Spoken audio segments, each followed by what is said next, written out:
Hey, it's Norm from Tested.com. I'm here in Los Angeles, California at the Hand Prop Room with Monty Pollock. You run the Hand Prop Room here. Yes. What is this magical facility? This is a hoarder's dream. This is a motion picture manufacturing and prop rental facility. So props that go into movies, if someone's making a TV show or a movie, Sure. Any genre, any time period? Any time period, any genre, you name it. Early 1700s, futuristic, 1950s, any time. And they'll come to you, the prop master or the set decorator come to you and say, I want some cool stuff from this era, and you'll help me have it here. I need this. I look in the script. I got a character that I need this specific look. I'm doing a doctor's office. You know, what can we have that I can put in the background that's very cool? You know, an old skull or maybe a chart that's from 1920s. So yeah, anything like that. How many items do you have here? I imagine you gotta have quite a lot.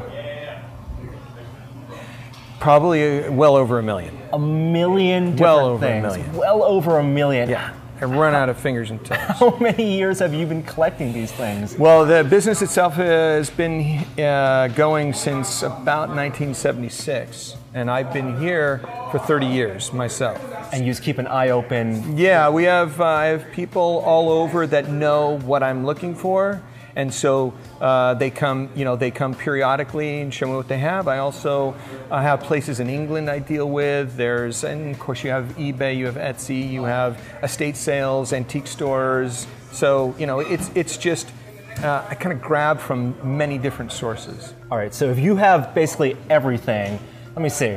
You got something from the 50s, let's say candy bars. You got candy bars from the 50s? Maybe not edible, but I bet I have something like that. Let's go check it out. Monty, you weren't kidding. These are candy bars from the 50s. Actually, even before, probably, you know, early 40s, late 30s, early 40s. We made these up for The Natural, the film The Natural. Oh, with Robert Redford. Yeah, so they've been here a long time. Wow, and so a set decorator will come and say, you know, we're making a movie from the 30s or 40s. It's baseball theme, but we need things to fill a candy shop. Yeah, you know, or the vendors, you know, that walk around, you know, maybe they're selling the candy bars, or like you said, yeah, maybe there's a candy shop or a drugstore, and it's right as, you know, you walk out, and there's a little stand, and that's where all the candy bars are. So. And so your team made these, and now they sit here, and if anyone else wants to make a movie in that era. Yeah, that's how, you know, you add to your inventory. We have a full service printing department, so we can make any kind of label. As a matter of fact, you have down here, you see some of this stuff here, we actually made here and printed label-wise, or it's real, you know. Found objects. Found objects. I can't tell the difference. And if it's going to be on screen, means we're doing a good job. And so to get that authenticity, you said you do research. We do research. I mean, it's really important. You want to make sure if somebody comes in and says, you know, I'm looking for this particular item from 1925, you have to have a reference. And prior to computers and the internet and everything, books were the way to go. Books and magazines. Books and magazines, you know, especially magazine ads. So I have a research library where I still go for references on a lot of this stuff. Can we check that out? Sure, absolutely.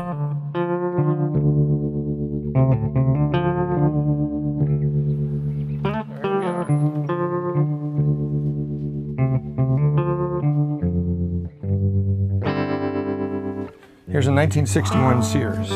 Fall and winter.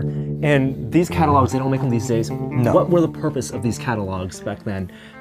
Well, you figure, you know, mainstream America, a lot of, you know, your housewives, even, you know, husbands, anybody did a lot of shopping, you know, if you couldn't go to whether it be where you're living, where your location was, you know, you could order right through this catalog. It was a huge way of purchasing items back then. If you're flipping through something like this, or like a news clipping, and you're looking at a photo, what catches your eye? You know, hand props, to me, it's personal props. You know, I'm looking at whether it be a watch, eyeglasses, cigarette holder, cigarette case. Those signifiers of an era. Yeah, exactly. That you could just open a shot on, and you know exactly what time period you're dealing with. That to me is what's great. So you've done the research, you look into a Yeah. certain era, and Yeah. you see that someone of the era has things on them, these personal props. Right, That's what exactly. you're interested in. Yeah. And this is representative of that? Sure, this is where we have a lot of the different handheld props. You have the ladies' watches from the mid-20s up through the 30s, 40s. Men didn't really wear wristwatches prior to World War I. And then in World War I, the English had them. And they used them to synchronize, hey, we're going to meet at this point, we're going to da-da-da for strategic purposes. And so, you know, us Americans were like, hey, that's pretty cool. So after World War I, you see an introduction of men's wristwatches in the United States. And all these things signify a period. They tell you what period you're in. And these are all the way from late 1800s all the way up through probably in the early 30s, late 20s. And these are details that maybe won't necessarily appear on camera. But the actors like to carry them. These are their personal props. You might never see it. But if somebody's a method actor, you know, that puts them in character. And that's a big part of it, too.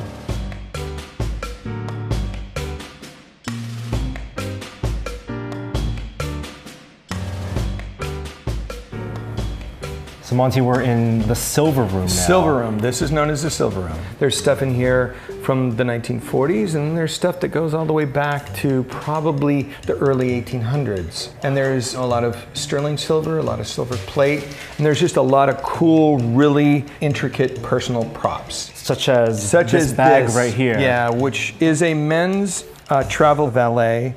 And this one is incredible because it is complete. I mean, decked out complete.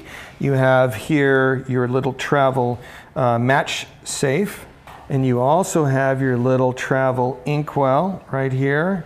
All the engraving on there, you know, the initials, it's just incredible. And kind of the coolest little thing, this little guy here. So you open this up, you would unscrew this. See the two wicks there. You prop this up like that. Okay. This is a hair curler. It's a curling iron.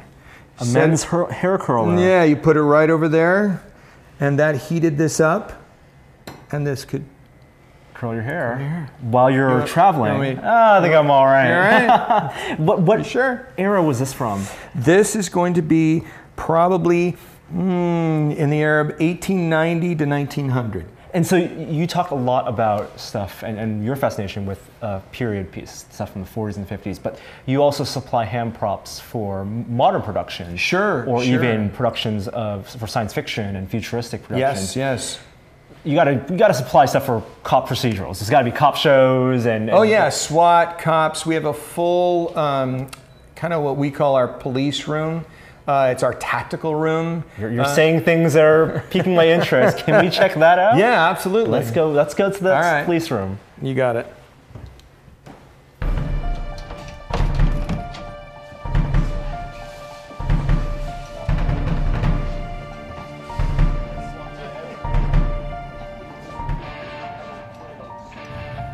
Monty, this looks like an armory. It's like that scene in The Matrix where Neo calls for the guns. He needs lots of them. Exactly. We do all the accessories. The only thing we don't is just the clothing. We don't mess with Pants and shirts or anything. You know, you have your lightweight rubber guns that you can, you know, run around with. Stunt guys can use. Yeah, this is light. So that nobody gets hurt.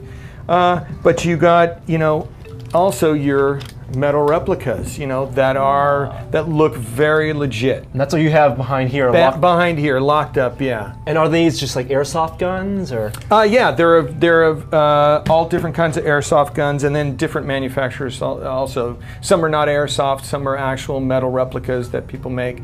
But you know, you have to have that. You want the rubber ones that are lightweight for stunt guys and for people just to carry around, and also you want to have background. You want to have the metal replica, so if they're standing around, they don't need the real one, but they want something that looks close to the real gun. Called the hero prop. Yeah. We also have, I mean, you know, it's kind of off limits, but we have a full arsenal. I have real weapons. That can fire blanks. That can fire blanks. So what about the realm of things that don't exist? You know, science fiction films, and you guys make those from scratch? Absolutely, them? absolutely. I have a full manufacturing department. We make all different kinds of things, anything that you can imagine. You've said enough. Let's check that out. All right, you got it. So I'm here with Monty Goodman. You're the manufacturing manager here at the Hand Prop Room. Yes. And you're in charge of working with directors to manufacture props that don't exist from scratch. Directors, production designers, prop masters, Yeah. decorators. So here you have a selection of the props that you've worked on. Can you tell me the stories behind some of these? Yeah, these are, this is for RIPD. It's just coming out now. This is just a plastic replica of it.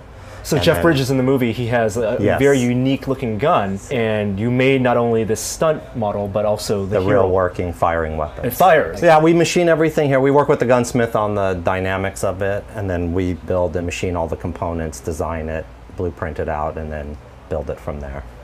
I can't help but notice you also have some science fiction weapons. Yeah, these are up for here. Star Trek Into the Darkness up here. And these there were nothing real working about them. They had lighting effects built into here, and then everything else was CGI. These are the Klingon weapons. Yes. That's the pistol, the Klingon, the disruptor that Yeah. Uhura wields. Wow. Something like this, where there's no gun, you don't have like an original gun that's the basis for it. Right. You're just making something from scratch. Yeah, they did designs, and then we build mock-ups of them to get the size. They give them to the actors and everything, try them out, make sure the sizes are good, and then they get final director approval, and then we go into production of building them. And something like this is from The Avengers. the Avengers. Yeah. These are from G.I. Joe. These had moving parts. These would slam back and forth, but in G.I. Joe, it wasn't any flash, right? It was, they were pulse weapons. So these here and those back there are the rifles for the first G.I. Joe that they had done. Any other cool things you want to call out that were interesting props that This you've was worked on? a design helmet specifically for Eddie Murphy on Pluto Nash, who was claustrophobic. So we had to design it so he can get out of it quickly just by, if he hits these buttons here, it releases it from the suit, and then this here opens up quickly, and it has a whole built-in air system that runs on an air pack off his back to keep air circulating so it doesn't get hot and fogged up. So it's the considerations not only for the look for the movie, The look, but but also the actor yeah. that's going to be using it.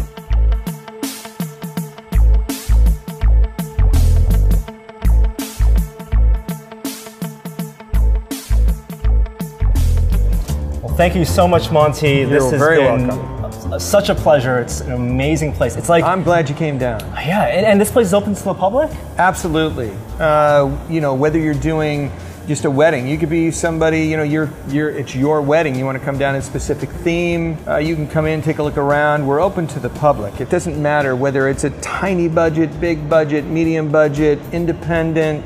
We do it all. And if you have like a particular interest in just, or fascination with hand props and things Absolutely. that people own, I cannot recommend this place more enough. The Hand Prop Room here in Los Angeles, California. Thank you once again, Absolutely. Monty. And you'll find more cool stuff on tested.com. Subscribe to our YouTube channel. We'll see you guys next time. Bye.